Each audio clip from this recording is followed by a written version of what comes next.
சஞ்சுப்பா அம்மாக்கு உடம்பு சரியில்லைப்பா. சஞ்சுப்பா நான் ஊட்டி விடுறேன் வா. அம்மா வரலனா தங்கச்சி தான் பாத்தீங்க. அம்மா டாக்டர் போயிட்டு வந்தாங்களாப்பா. ஃபர்ஸ்ட் நீ சாப்பிட்டுருப்பா, அப்புறப்பா அம்மாவை கூட்டு போறேன். அதே மாதிரி சஞ்சு இதெல்லாம் ஒரு வேலையாடா? தண்ணி குடிக்கிறதுலாம் பெருசா சொல்ற. அம்மா வந்தாங்கன்னா தண்ணி குடிச்சிட்டேன்னா வேற எது சொல்வாங்க. நீ எது சொல்ல மாட்டே போ அப்பா. சாரிப்பா நானும் வெரி குட் சொல்லுவேன். சரிப்பா ஊட்டுப்பா.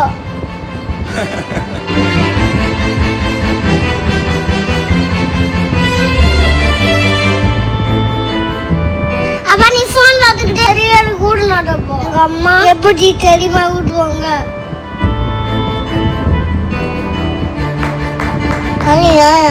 வேணும் இங்கே தங்கச்சி கூட இதே மாதிரி தான்.